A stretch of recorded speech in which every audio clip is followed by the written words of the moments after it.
Guys, you guys came into this game knowing you were missing Jakob, knowing the length that Fordham has, but you two and Eli really stepped up today.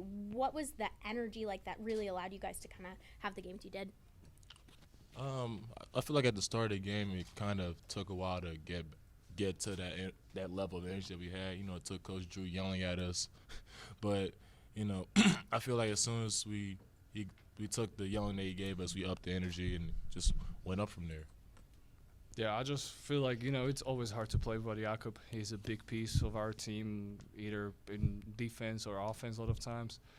But exactly as Dave said, it took us some time, but I feel like Coach gave us a challenge to go for it, to play hard, play together, enjoy this.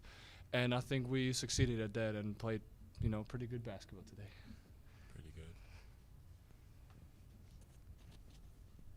You guys forced 18 turnovers as a team today. Just kind of tell us what was going right on the court for you guys to force those mistakes. Honestly, it was good scouting by Ari. Yeah, Ari. Yeah, good scouting by Ari. They said that most of the players when they drive, they're not really looking to pass the ball. So Coach told us to get in the gaps, and we got easy pickings from there. And we always want to play aggressive. Like our team is based on defense, and as our coach always tells us, is like defense wins the championship. That's where we try to get better always. And even if we know like we're not gonna be perfect, but we try to force the turnovers and we try to go to fast breaks and easy points from those. Dave, tell us what goes through your mind when you raise the roof. Honestly, it's just a little celebration that used to get me going and to get everybody going. It's not. Just good, Dave. Yeah, the crowd doesn't really understand it, Oh, but okay, it's okay, okay. okay, It's okay. okay. I try to use that just to get myself going, the crowd going. I like to dunk the ball up. That's my only celebration. I've tried retiring it, but people have been telling me, nah, you got to keep that. That's your thing. So it's just a little celebration. Matus, an aspect of your game we don't see as much is your ability to create shots, but you led the team with 7 assists today. Was there just more opportunities, or what do you think really allowed you to create those opportunities? I was open, that's why. I mean, I'll give it to Dave and Eli and everybody who were setting good screens, actually. It was pretty simple to throw those passes, and in fast breaks we had guys like sprinting and running. But I just feel comfortable where I am right now, and it was just basketball. I saw the opportunity, I saw a good position, and I know Dave I can throw it anywhere with him basically, and he did that, and it was great. Matus, career high in points last game, career high in assists today. What are you going to try for next game?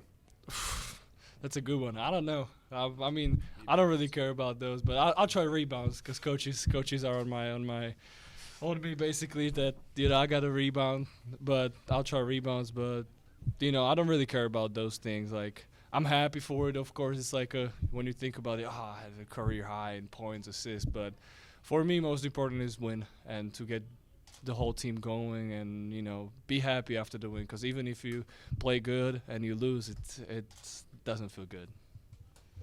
For both of you guys, another guy who had a good night was Cam Crawford with 13 and had really good defense, Jackie Johnson. Just what was it like for you guys as a team the past few days coming from the ending of the Dayton game? How heartbreaking was sort of just staying together, and especially for him after what happened at the end? No, we came together in that locker room after that loss to console Cam because he didn't want to go out like that. We all don't. We don't want to go out like that. So it was heartbreaking for him. But we told him that it's okay. We're gonna be there with you.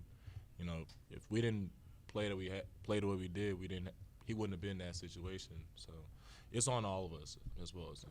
But this game he really took it personally against Jackie Johnson, and I'm happy for him. I'm happy that he was able to score as well as play defense on him like that. Yeah, I would say same as Dave, that basically it wasn't Cam's fault that we lost the game. He was sad, of course, because he didn't want to do that. But I feel like our team is great at that. Like even when we were going through the tough stretch at the beginning, and even now, like in the conference, we had the harder stretch of the games. We stayed together. We keep fighting and try to look forward to the 18 tournament where that's the most important thing, basically. David, we often talk watching the game, broadcasting the game, about how this guy beside you has evolved so much. Seems much more comfortable, seems so much freer when he's playing. Sometimes he looks like a guard. You know, you guys came up pretty much together. What is your perspective on what we're seeing? Are we right? Number one, and number two, why? You know, I feel like over the last 2 years he hasn't seen a lot of action. I feel like when his freshman he started, got going a little bit, but his minutes went down, so his confidence. But you know, he's had his ups and downs, and I've been there with him every step of the way. And I'm really happy to see that he's actually playing and doing well. You know, I've seen clips. I've seen him in practice getting to it, hitting shots, doing all that stuff. I just want to see him do that in the game. And you know, he talks a lot of stuff to me about how I'm sorry and how I can't do this and that. So well, I want to see you do that stuff in the game. All that stuff you're talking about. So he's proved it, and I'm happy to see that from him. For both guys, last year you had the late season, regular season push to get yourself some momentum going into the tournament. You got 2 games coming up on the road here. How important are these 2 to help you kind of gain that momentum similarly again this year to perhaps replicate what you did heading into tournament play? That's you got that. I think it's really important because we've been a little struggling a lot of times on the road. Like it was tough for us, but I feel like if we get those 2 wins going, then we got basically first 2 teams coming to our place after that.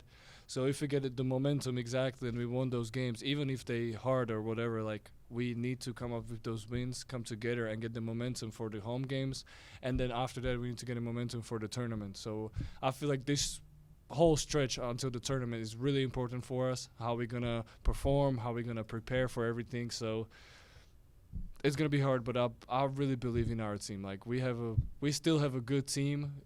The record might not show it, but we still have a really good team. What's your Dave? Feel like enough time for an ascent here to the postseason? Yeah.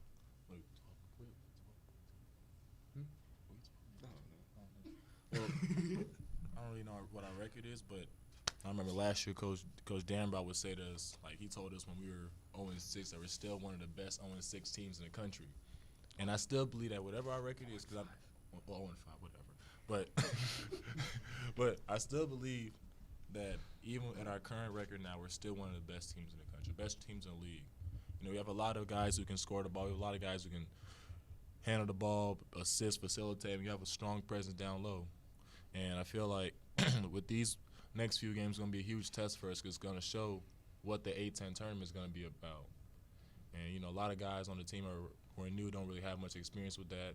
And I feel like this is going to be a huge test for them to see if they could live up to standard. That's pretty good. Tush, the relationship you have with Yak is a very, very special one. Was this game for him, for you, and what kind of a message did you have for him after this one? I mean, I was kind of mad at him at first because I was like, you really going to leave me there alone? Like, you're not going to be there with me. But, you know, at the end, like, I was just, like, thinking, even after the shooting round this morning, and I was like, it's basically for Jakob because I know he's trying to push it every single time, even if his body's saying no. But, you know, so I knew he would love to be in the game, but I was like, we gotta pull it together, and even for Jakob, for other guys that cannot be out there with us that have some injuries. So, you know, I haven't told him after the game. I was like, I love you, but I don't love you because I played so much and my body hurts. But yeah, I love Jakob, and this was really for him too. Tush was crying in the room after practice when he found out Jakob couldn't play. Nah, He was crying. this man, don't listen to this guy. I've been living with him for 2 years now, and no. He was crying. Thank you, guys. Hey.